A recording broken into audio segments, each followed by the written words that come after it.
So high বন্ধুরা, আজকে আমার ছেলের জন্মদিন 31শে জুলাই। তো জন্মদিন পালন করব না, কেননা কালকে পরীক্ষা। তো পড়াশোনা করছে আমার সোনা এখন, আর আমি রান্না বান্না করব। এই যে বেচারার কি হাল দেখো, বেচারা করতে বসেছে, জন্মদিন বলেও রেহাই নেই, তাই তো। হ্যাঁ, কি রান্না বান্না করছে চলো দেখা যাক। মা কি রান্না করছো? আজকে পায়েস হবে, মাংস হবে, আর আনারসের চাটনি হবে। 17 আনারসের চাটনি খুব ভালোবাসি। আর 5 রকম ভাজা করবো, আর একটু কচুলতি করবো, আর ছেলের জন্য একটু বিরিয়ানি নিয়ে এনে দেবো। জন্মদিন সেরকম পালন করছি না, কেননা পরীক্ষা আগেই বলেছি, তো কোনো রকম করছি।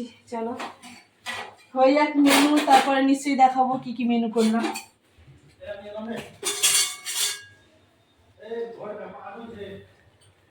চলুক।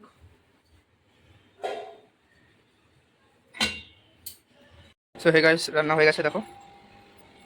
এটাতে পায়েস আছে, এটাতে কি আছে? এটাতে পায়েসটা রাখা আছে। এটাতে 5 রকম না কত রকম ভাজা আছে? 1 2 3 4 রকম ভাজা আছে, না 5 রকম আছে। কুমড়ো আছে ওর ভিতরে, এটা চাটনি, এটা মাংস, আর আমার জন্য স্পেশাল বিরিয়ানি আনা হয়েছে। না, আমার হয়ে যাবে শশা, তোমরা খেলে খাও। বাড়িতে বিরিয়ানি বানাতে পারিনি, কারণ অনেক টাইম লাগবে, দোকান থেকে নিয়ে আসি।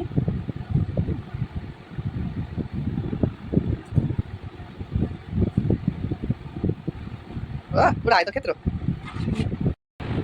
না তো আবার। হ্যাঁ হ্যাঁ,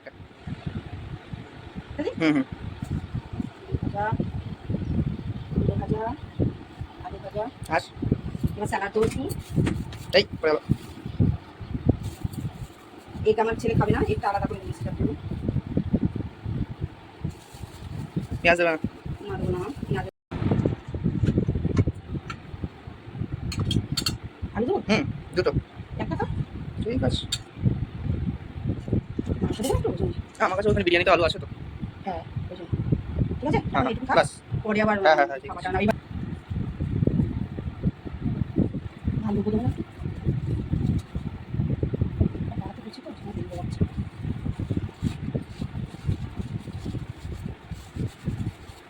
সব কটা আমার।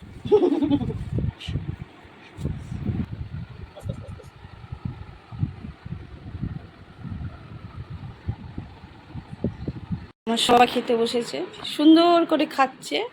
তো দেখো, কারোর দিকে তাকাচ্ছে না, স্পেশাল বিরিয়ানি বলে কথা, তাই না? আর পুচকু একটা কেক দেখো কি সুন্দর সুইট, ওর দিকে তাকিয়ে রয়েছে। আর মিষ্টি বাবা বলছে কেউ নজর দিও না, কেউ দেখো না, আমি কি লোভ দিয়ে দিলে খাবে। তো চলো একটু বাবানি একটু হাই করে দাও লাস্টে সবাইকে। বাই বাই, পরের ব্লগে দেখা হচ্ছে, টাটা।